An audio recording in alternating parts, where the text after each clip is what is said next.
Everybody knows it's wrong. And I don't think he can get punished as hard as a regular person because, he used to be an FBI informant for a long time, they say. He was working with an agent in D.C., but he was arrested by an agent in New York.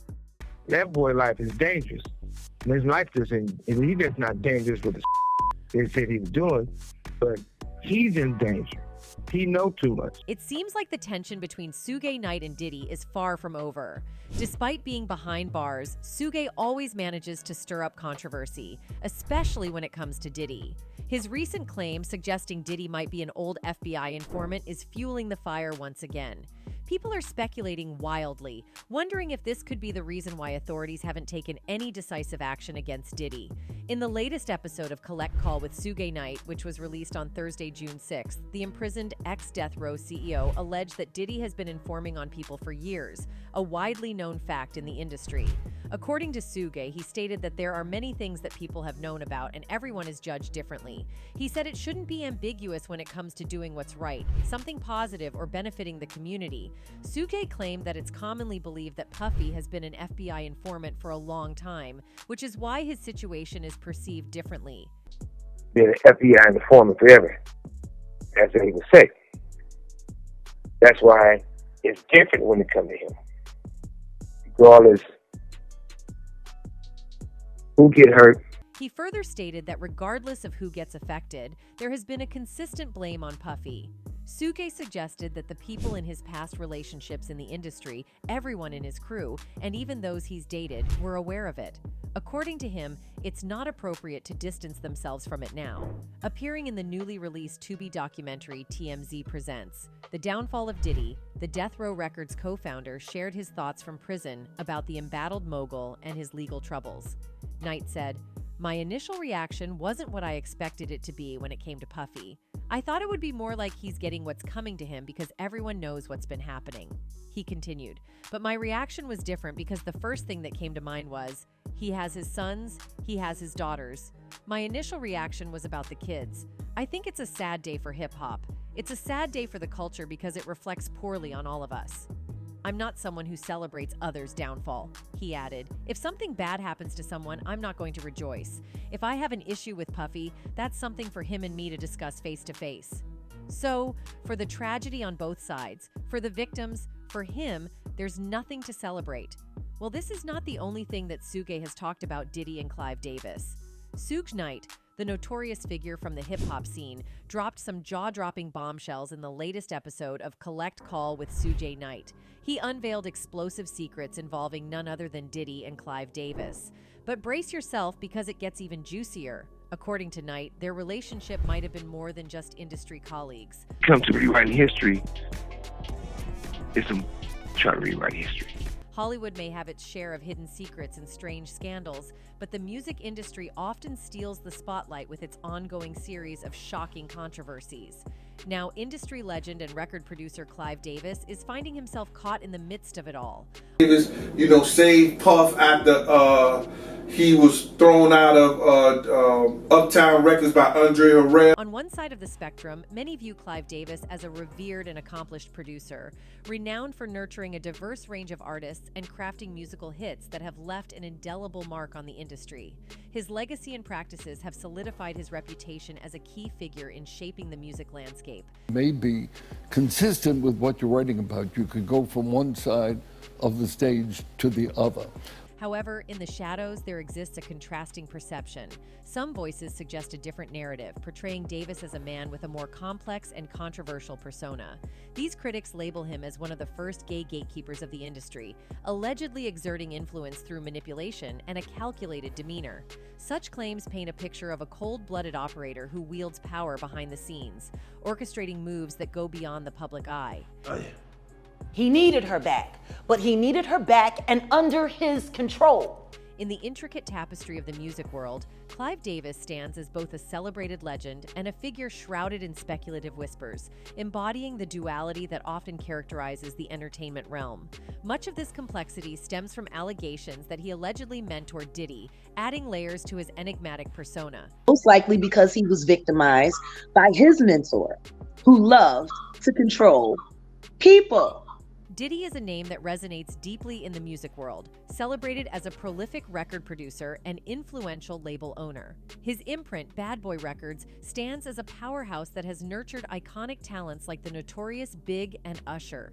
My career reminded them of Kane, how I came out hard and strong at the time, which is all good, but I'm just trying to stay above water, Yet behind this illustrious facade lies a curious inquiry into the rapid ascent of his company.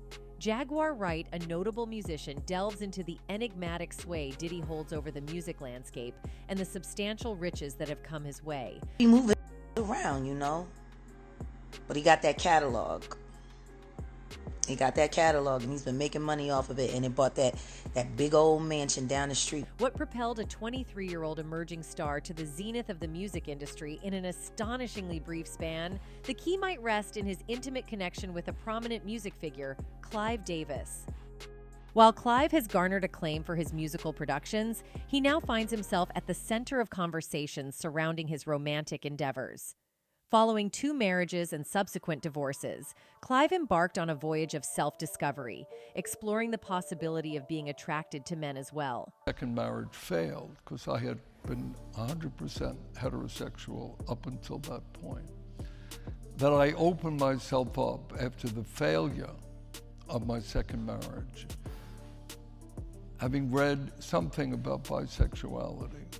Through this period of self-reflection, Clive reached the revelation that his SO was not exclusively HS, a stark departure from his convictions during the initial 5 decades of his life. I would open myself up to the possibility of a relationship based on the person and not on gender. In his recently published book, The Soundtrack of My Life, Davis recounts that his initial experience of engaging in a S encounter with a man took place during the Studio 54 Inches era, a period when he was married to his second spouse, Janet Adelberg. On this night, after imbibing enough alcohol, I was open to responding to his S overtures, Davis wrote. Was I nervous? Absolutely. Did the heavens open up? No, but it was satisfying. The experience prompted a period of soul-searching and self-analysis. Following his separation from Adelberg in 1985, Davis entered into relationships with individuals of various genders. From 1990 onward, he has been involved in 2 enduring relationships, both with male partners. You don't have to be only one thing or another, Davis said in an interview with U.S. chat show host Katie Couric. I opened myself up to the possibility that I could have a relationship with a man as well as the 2 that I had with a woman. In another chat with Nightline, Davis complained that BIS is maligned and misunderstood. For over 50 years, I never had S with a male, he said.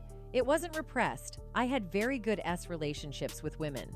Clive said that he is not ashamed of his SO. He said, but I never stopped being attracted to women. BIS is misunderstood. The adage is that you're either straight or gay or lying, but that's not my experience. To call me anything other than BIS would be inaccurate. Later on, Clive established a dedicated partnership with another man, and this bond endures to the present day. Following years of uncertainty, several sources within the industry have claimed that Diddy is apparently the individual in question, holding the position of Clive's significant other. Speculation regarding the trajectory of Diddy's music career has endured over time. Presently, it is allegedly revealed that the 2 shared a romantic involvement spanning 5 years. Clive has openly acknowledged his companion's presence at various gatherings and their shared travels, yet he has chosen not to reveal the individual's identity.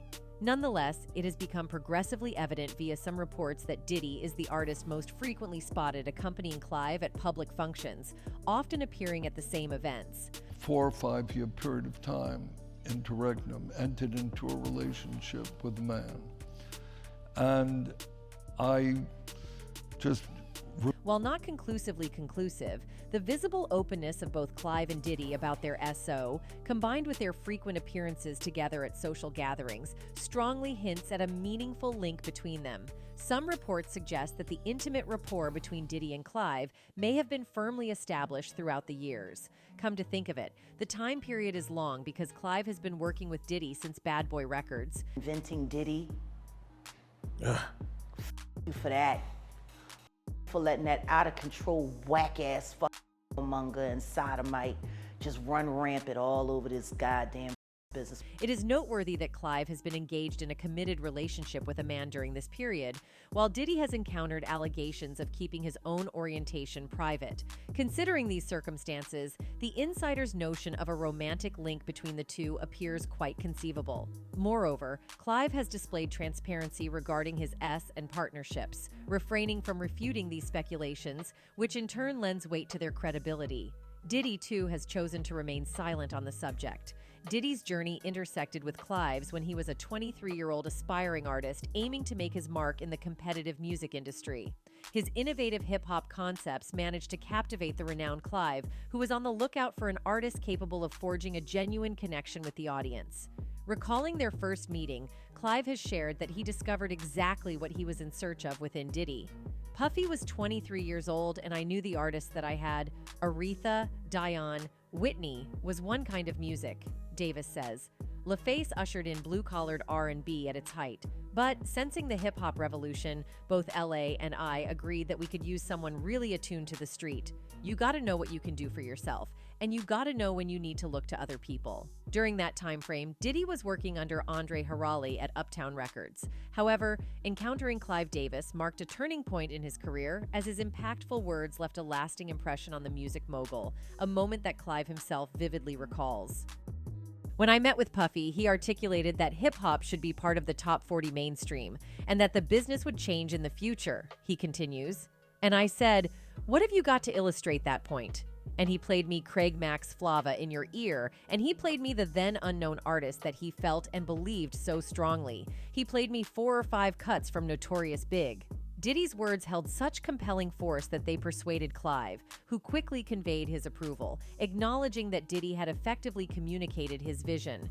Evident from their actions and numerous reports, the gender orientation of both figures were quite questionable and ultimately sparked the rumor that Clive has been controlling and manipulating Diddy. Before you decided to get on your knees and beg the demon for some bread, and all he gave you was crumbs. That's all he ever really gives anybody. Whatever millions Puff has put into some... Due to this, many also believe that due to Clive's Diddy has developed quadruple polar, multiple personalities disorder, and might be due to his alleged personality disorders, he may have been indulged in some evil works. As Sean Combs ventured deeper into the music industry, he entered a transformative realm that shaped him in unexpected ways. Mingling with influential titans whose strategies were both revealing and manipulative, Sean found himself being and molded. These industry magnates saw untapped potential in him and nurtured it, fueling its growth until it became something formidable, even intimidating. The accolades were enticing. Magazines praised his every move. TV programs hailed him as a visionary, and radio hosts echoed his words to the masses. Sean Combs transcended mere celebrity. He became a phenomenon, satisfying the world's insatiable hunger for more of him. However, allegations soon emerged that cast a shadow over his empire. Lil Rod, also known as Rodney Jones Jr., aired grievances in a federal court complaint filed in New York accusing Diddy of being forceful and demanding, involving him in questionable activities with escorts and subjecting him to unwanted touching. According to Lil Rod's claims, Diddy presided over a world of excess, filled with money, power moves, and dubious dealings. He alleges potential misconduct, humiliation, and being shortchanged over $50,000 for his work on the Love record released on September 15, 2023. Diddy seems unable to escape these legal storms that continue to swirl around him. The new allegations against Sean Diddy Combs, a music producer, is accusing hip-hop mogul of assaulting him and forcing him to have sex with The situation surrounding Sean Combs, also known as Diddy, has become increasingly complex and fraught with legal challenges. Accusations of misconduct and inappropriate behavior continue to emerge, adding to the mounting legal pressure he faces. In response to the latest allegations made by Lil Rod against Cuba Gooding Jr. and himself, Diddy's attorney, Sean Hawley, vehemently dismissed the claims as baseless and motivated by financial gain. Hawley emphasized that there is substantial evidence refuting these allegations and vowed to address them through legal means. Diddy's son, Justin Combs, also issued a firm denial of the accusations, labeling them as outright lies and accusing the accusers of pursuing financial motives. These allegations are not isolated incidents, but are part of a larger legal battle Diddy is navigating. Previous lawsuits, including one from his ex-girlfriend Cassandra Ventura, have already been settled with undisclosed terms. The accusations range from SA claims to involvement in illicit activities dating back to 2003. The lawsuit filed by Cassie in 2013 sheds light on allegations of orchestrated events and specific demands by Diddy that allegedly caused damages to hotels and involved arrangements through escort services. Oh, she didn't want it, but Cassie, who searched for the big black, and she was searching for the big black. Cassie asserted that the alleged freak-offs frequently occurred in hotel suites, with venues ranging from the Trump International Hotel in Columbus Circle to L'Hermitage Beverly Hills, the London Hotel in Los Angeles, and various intercontinental hotels across the country. According to her claims, Diddy's assistants were purportedly involved in facilitating these events by supplying items such as baby oil and lubricant. The lawsuit states, Mr. Combs always supplied Miss Ventura and the S-worker with copious amounts of D before and during the FOs. Miss Ventura was given ecstasy, C, GHB, ketamine M, and A in excessive amounts during FOs, which allowed her to disassociate during these horrific encounters. It became commonplace to get IV fluids in the days after an FO to recover from the excessive substances pushed upon her. She claimed Diddy would ask her to pour excessive amounts of oil over herself before he instructed her and the S-workers what to do. Mr. Combs would say things like, "Grab that big black D and ask her, how does it feel?" as he directed her to perform for him, the lawsuit states. Diddy allegedly used his phone, laptop, and tablet to film the freak-offs, treating it like a personal art project and adjusting the lighting. In a recent interview, Gene Deal has revealed that Diddy likes BBCs. According to him, Cassie claimed that Diddy had coerced her into scouring the internet for male S-workers, specifically those endowed with BBCs for their intimate encounters. The salacious details hinted at a darker side of the music mogul, shrouded in secrecy and hidden desires. Speculation filled the air as the Gene probed deeper, suggesting that perhaps Cassie wasn't the sole participant in these illicit activities. The question lingers, was Diddy, a man of immense influence and power, also engaging in these encounters with male S-workers? This man had this woman search for prostitutes online just for them to have her. The ambiguity of masquerade masks worn during these escapades added an extra layer of mystery, making it challenging for Cassie to identify those involved. Gene revealed that he used to wear masks so that no one can know him or accuse him, and ultimately he can enjoy the acts without any disturbance. The male prostitutes and Diddy, they all wore masquerade masks. He didn't want her to know who they were. So the lawsuit portrays a bleak pattern of A, violence, and SH that endured until the relationship ultimately ended in 2018. However, Cassie was not the only one who has remained the victim of his A. The list is long to ever cover, and A is not the only evil thing he has done. The aftermath of Cassie's lawsuit brought attention to a 2019 interview with Virginia Five, Diddy's ex-girlfriend, where she detailed alleged instances of physical A. In a conversation with internet personality Tasha K, Virginia V accused Diddy of stomping on her stomach, punching her, and attempting to pay her to abort their child. She described an incident where Diddy allegedly stomped on her stomach so forcefully that it took the wind out of her breath, making it difficult for her to breathe. Virginia V claimed she pleaded with him to stop the A. She further asserted that those around Diddy allowed the A to happen and highlighted the mental, emotional, and physical A she allegedly endured. You not happy to see me? Oh. You at Diddy's house. That mean you made it. The cockiness. Yeah. Okay, Diddy. I was like, In a separate case, Diddy's former personal chef, Cindy Ruella, filed a lawsuit against him in 2017, alleging SH, failure to pay overtime, and retaliation. Ruella claimed that she was regularly asked to serve food to Diddy and his friends immediately following S activity, with the men allegedly being naked during these post-coital meals. The lawsuit also mentioned an instance where Diddy asked Ruella if she liked his body. The lawsuit was settled in 2019 with no disclosed terms. The emergence of these additional allegations and legal actions raises further questions about the dynamics surrounding Diddy's behavior and interactions with those around him. On the Thanksgiving weekend of 2023, Combs received 2 separate lawsuits accusing him of SA. The first comes from a former Syracuse University college student who accuses him of drugging and SA the victim, filming the act, and showing it as a form of revenge, as reported by Rolling Stone. The second one accuses him and singer-songwriter Aaron Hall of alleged R&A against the plaintiff and her friend in 1990 or 1991. Days after Combs reportedly SA the victim, he went back to her place of residence and violently attacked them, reports Rolling Stone. In the years prior, Diddy allegedly his son's football coach in 2015, was rumored to have fought Kid Cudi at a club in 2012, and was sued for ordering a promoter's in 2007. In the 90s, he pleaded guilty to a Reduce A charge after he attacked the president of Interscope Records with a chair, a telephone, and a champagne bottle over a blasphemous Nas video that includes a scene of 2 men crucified. The judge sentenced him to 1 day in an anger management program. Recent online investigations have uncovered past interviews shedding light on Diddy's relationships, including one with his ex, Gina Huyn.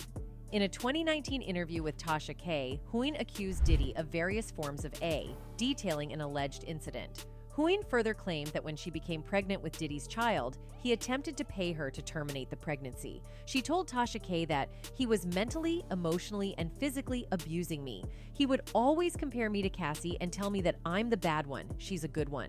She also said that everyone in Combs' circle allowed the to occur. A video clip has surfaced featuring Gina Huyn, the ex-girlfriend of Sean Diddy Combs, detailing allegations of physical and mental by the renowned musician.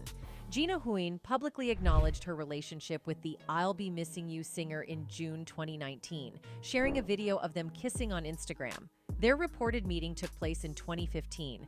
In a 3-part interview with Tasha K in 2019, Huyn disclosed that Diddy subjected her to mental, emotional, and physical He took one of my heels and tried to throw it at me, and then he like mushed my face and really hard and made my nose bleed. Her account included disturbing incidents such as aggressive stomping on her stomach, throwing a heel at her, covering her face until her nose bled, and punching her in the head to avoid hitting her face. Huyn claimed that despite witnesses being aware of the nobody intervened except for someone referred to as D-Rock. She also shared in the interview that the Last Night singer asked her to abort their child on 2 different occasions. While narrating the disturbing experience, she said, "The first time was October 2014. Well, I told him and he was like, 'You're getting an abortion, right?' Then I was like, 'I don't know yet.' Then he offered me $50,000 to get rid of it, but I turned it down because I just loved him. I was trying to prove that I wasn't the girl that wanted him for money. I just cared about him. I just wanted him to be nice to me, that's it." Throughout his career, the I'll Be Missing You rapper, known by various names such as Puff Daddy, P. Diddy, Diddy, and Love, has been linked to famous stars from Jennifer Lopez to Cassie. His longest relationship was with Kim Porter, whom he started dating in the 1990s before their final split in 2007. Porter, who died in 2018, raised 4 children together with Diddy. But I knew somebody like her, and that was Kim Porter. I didn't know Cassie, but I knew somebody who was going through the same. Moreover, according to certain sources, Diddy reportedly chose a name for his wife's death, Kim Porter. The narrative surrounding Kim Porter's passing has now taken a troubling twist. Kim's intimate friend Kimora Lee has urged for a reopening of the investigation into her best friend's still unresolved death. Kimora Lee Simmons emphasized the importance of uncovering the truth, indicating she may be aware of concerning details related to Kim's alleged demise. Physically. But Kim got tired of it and she wasn't taking her. If he put his hands on her, she was going at him. Kimora Lee hurried to Kim's house upon hearing the news, visibly devastated as captured in the photos. The sight of her friend's lifeless body left her deeply distraught, pondering what might have led to Kim's sudden passing, since there were no prior signs of illness. However, recent revelations suggest that Kim's death from pneumonia may not be as straightforward as claimed. The recent death of the deputy coroner, who was overseeing the investigation just a few weeks ago, has raised suspicions around the case. This particular coroner had reportedly uncovered signs of a potentially harmful substance while looking into the circumstances surrounding Kim Porter's death. The original coroner at the time of Kim's death indicated that further investigation was necessary due to suspicious circumstances. However, he was subsequently replaced by another coroner. It raised eyebrows when this new coroner took an unusually long time to conclude that Kim's cause of death was pneumonia, omitting any mention of toxins found in her body. This has led to speculation about potential influence or interference in the investigation. Adding to the intrigue, recent reports suggest that Kim and Diddy were not on good terms in the days leading up to her death. One person wrote, "Diddy is the Jeffrey Epstein of hip-hop." Another one added, "How sick and evil is this guy continuously asking people to sympathize with his loss when we all know he's responsible for taking her life?" And these allegations led feds to raid his house. Authorities conducted searches at residences owned by Sean Diddy Combs as part of a federal investigation. According to a senior federal law enforcement official familiar with the situation, Combs is a primary focus in an investigation overseen by the U.S. Attorney for the Southern District of New York. The Department of Homeland Security Investigations Transnational Organized Crime Division is spearheading the probe, which centers on HT crimes. This investigation follows allegations similar to those raised in several civil lawsuits filed against Combs in New York. These lawsuits, including one filed in federal court in December, accuse Combs of SA and even ST. However, it's important to note that Combs has consistently denied these allegations in the past. Heavily armed teams of Homeland Security Investigations, HSI agents carried out searches at Sean Diddy Combs' residences in Los Angeles and the Miami area. As reported by The First Source, some of these agents were observed riding in armored vehicles. This precaution was taken due to suspicions that Combs employed armed private security personnel at each of his properties. The agents were granted authorization to search for various items, including documents, phones, computers, and other electronic devices that could potentially contain data or videos, according to the second law enforcement source. A law enforcement source previously informed CNN that Monday's searches were linked to an ongoing ST investigation.